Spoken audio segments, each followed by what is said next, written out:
Have you ever climbed Mount Everest? No? Well, then can I interest you in Tower of Everest Ascent, available only on, hold on. I guess this is the name now. Hashtag, ring hashtag. Today we're going to be building Tower of Everest Ascent, which is going to be an intense tower located in Ring 4 of SMTOH, Shark's Many Towers of Heck. In this community post, you guys voted for this mostly, so that's why we're going to be building this first. This is also going to be a 2-part video, so make sure you subscribe so you don't miss part 2. I'd love to hit 3,000 subscribers this year. So anyway, all I've done for Tower of Everest Ascent so far is added these advanced tools parts to change some things, and I was also seeing what I could do with like these lighting options that are right here in the global properties window. But you have to change those with a global properties part, not an advanced tools part. So this one I've set the outdoor ambient, which I don't know how that's different from just ambient, but there is a difference apparently. I've set it to this as opposed to a like dark gray, which it is by default. So if you couldn't already figure it out, Tower of Everest Ascent is going to be you climb up Mount Everest, and it's not really going to have a frame at all. And so I have the skybox set to the mountains one, but you're not actually going to see it until the end when you're at the top of the mountain. What's instead going to happen for most of it is, the walls that are around the obby slot borders, those are going to be activated so that the fog end works properly, but I haven't added those in yet, so for now you'll see the mountains. And I'm thinking it'll be like maybe you start at base camp and then you have a limited time to get to each next camp, which there's 4 of, by the way. So you'd get to camp 1, camp 2, camp 3, camp 4, and each of those you have a time limit for, and if you run out of time, then you get insta-killed. And you also have a time limit for getting from camp 4 to the summit. So I've built a tent. It uses 3 parts, so that's good that it doesn't use that many. I guess I'm just gonna put a few of these. I'm also gonna need to make this platform larger. So I guess the way this can start is like from base camp, you have to get stuff you'll need to climb the mountain, such as like an oxygen tank thing. So to get to the oxygen tank, you're gonna have to do parkour here, which I think I'm gonna make the difficulty of this be low intense. And you need the oxygen tank, because at high altitudes there's not as much oxygen, so oxygen's kind of important. You know what, that's not intense at all. We're gonna make that be a half stud platform. What do oxygen tanks look like?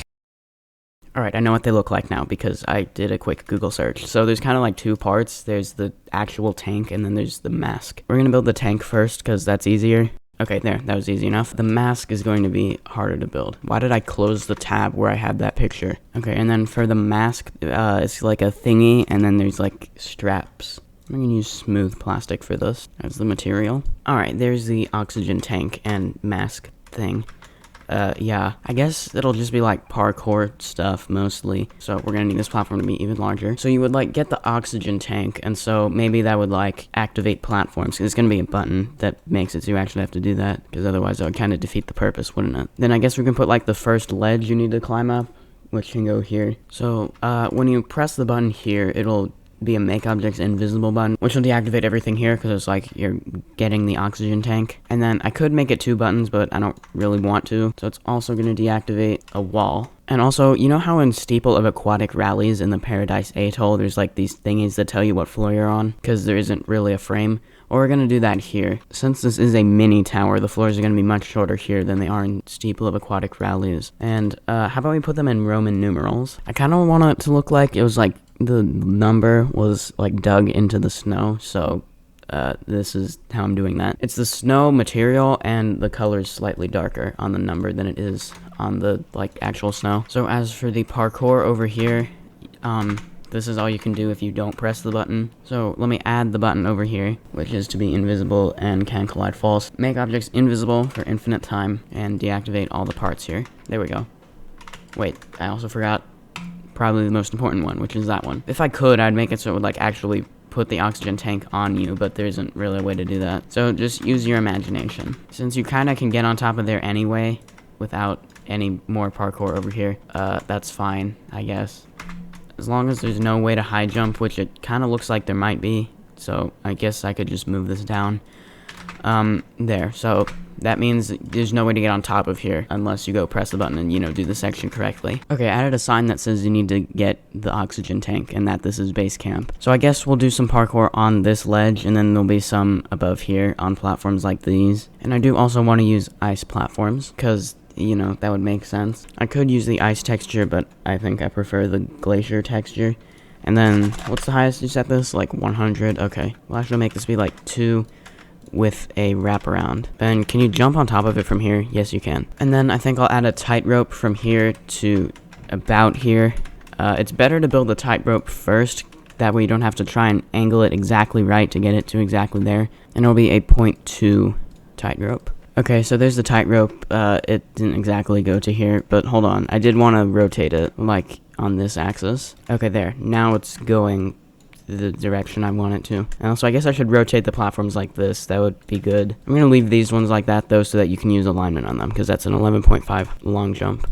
And hold on, you can probably just do this. Yeah, well, that is if I set these to can collide true. So what I'm going to do is make that so that's the actual route, and you need to jump to the tightrope like that. I mean, like that. There we go. Onto this one stud. I'm going to put some conveyor launches there. Maybe onto a spinning part. So remember that these are mini towers that are in the main ring, so it's 30 by 30. So if all this was one floor, then this tower is going to be way too long, like, compared to everything else. So what I think makes the most sense would be, like, if this was one floor and then floor 2 is up here. So I'll copy and paste the first Roman numeral thing and then modify it so it's a Roman numeral 2. There we go. Is that centered? I don't think that's centered. Yes, okay, now it's centered. And each floor, I want to change the colors of, like, the main parts here a little bit. I think I'll leave the neon the same the whole time, though. We'll make it go from, like, a gray, the default color, maybe this way.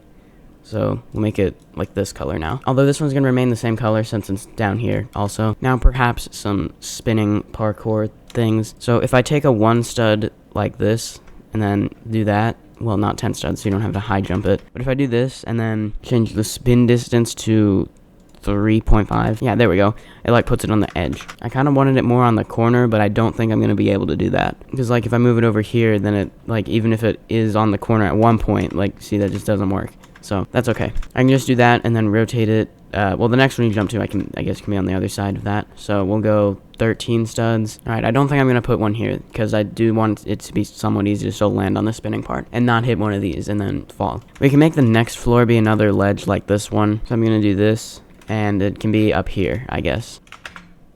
Okay, that jump, I sort of like the difficulty of it. So you just gotta time it. There we go. Okay. And then we're gonna put a jump pad right here with a part like that, and then a wedge, which should make that look better. Okay. And then I want to decrease the jump power a little bit. How about to 75? Yeah, okay. Then I need another one of these. I don't actually have a lot of room here because this is right by the edge. Great, now I gotta reset all these effects again. Anyway, I'm gonna take this and then change it to be Roman numeral 3. Alright, so at floor 3, we're gonna put camp 1. So there's base camp and then camps 1 through 4, so 5 total. Actually, there are like multiple base camps because there's like, it's a huge mountain, so there's multiple camps at the base. Now anyway, the parkour right here is gonna lead to a button, which will activate a ladder to get over this. But to prevent you from wall hopping across here, there's an invisible part. But so that you can't just walk on air, which wouldn't make any sense, I'm gonna do this. That makes that look a little bit better. I guess you could wall hop there, but you can't get to that, I don't think. Yeah, you shouldn't be able to. So this parkour here leads to this button, which will activate this ladder for a short amount of time. So it's like a pretty tight timing. In fact, you probably will have to ladder flick here. I kind of messed that up, but it's fine. And so camp 1 is going to be here, but it's also going to be over here. So there's going to be like a bridge across here. So the way this bridge is going to work is going to be similar to in this obby right here. And you should go watch the video where I play these old obbies.